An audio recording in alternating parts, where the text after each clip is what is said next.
स्वीकार कीजिए मेरी विनती प्रभु। मुझे असुर गुरु पद से मुक्त होने की अनुमति दीजिए, अन्यथा मैं अभी इसी क्षण इस जल से संकल्प कर इस पद का परित्याग करना चाहता हूं।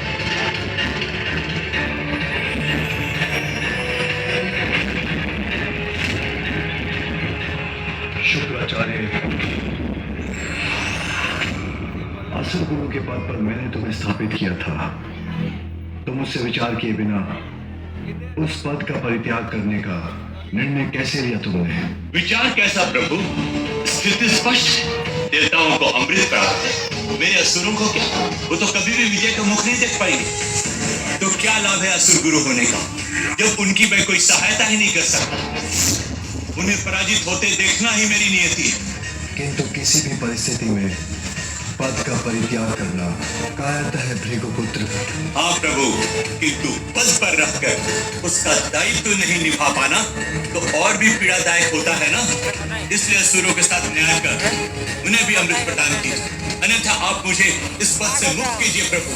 शुक्राचार्य, मैं तुम्हें अमृत तो नहीं दे सकता, किंतु किसी के साथ अन्याय भी नहीं होने दे सकता। महादेव, असुरों और देवताओं के मध्य न्याय और अन्याय का भेद जिस उपाय से मिट सकता है आप अस्वीकार कर चुके हैं। मैं असुरों को अमृत नहीं दे सकता, किंतु देवताओं के साथ युद्ध करने के लिए अमृत तुल्य विद्या मृत संजीवनी प्रदान कर सकता है। इस विद्या से तुम मृत असुरों को पुनः जीवित कर सकोगे। मैं धन्य हुआ भोलेनाथ, समस्त दैत्य असुर राक्षस कृतार्थ होंगे आपके इस न्याय से।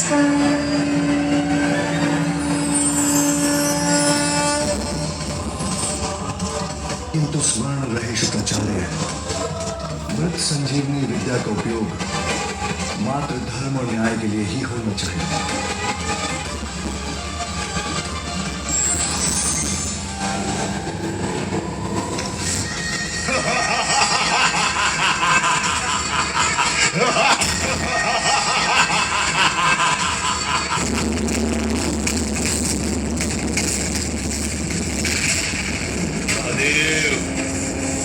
विलंब अवश्य किया आपने, किंतु अंततः आने पर विवश हो ही गए ना।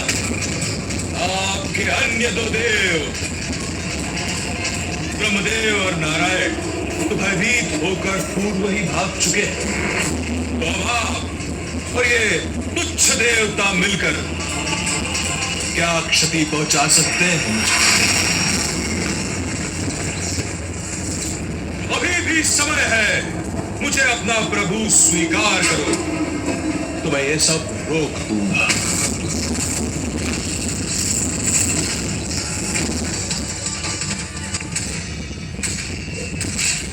मैं महिष, सबका ईश, देवताओं, अब बहाऊंगा तुम्हारा रक्त, लूंगा प्रतिशोध।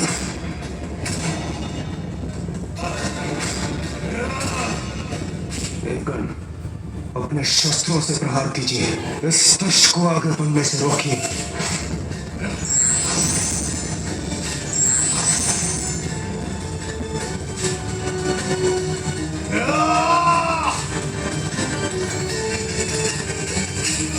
असुरों को हमारे देव सैनिकों की ओर बढ़ने से रोकने के लिए मुझे कुछ करना होगा। राधा गणेश, मैं इन असुरों को रोकता हूँ। जी भैया।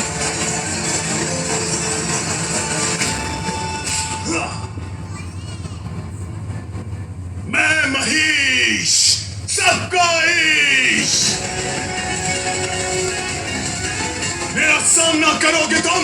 है इतनी शक्ति तुम्हें देता हूं? ये तो अभी आरंभ ही है देता हूं, अंत तो और भी भयानक होगा। अधिक शक्तिशाली अवश्य होगे तुम, किंतु मेरी अग्नि शक्ति का सामना नहीं कर सकते तुम। यदि तुम अपनी रक्षा चाहते हो तो शीघ्र भाग जाओ यहाँ से।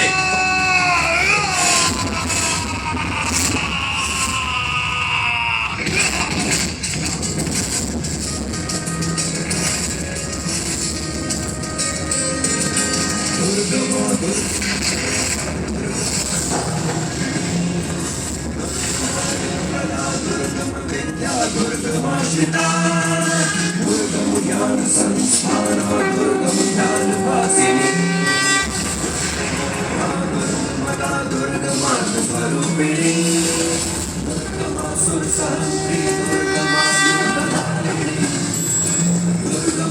माँ अब अपना योद्धा रूप धारण कर रही हैं। उनके इस रूप का दर्शन तो हमारा परम सौभाग्य है और इस पापी का दुर्भाग्य।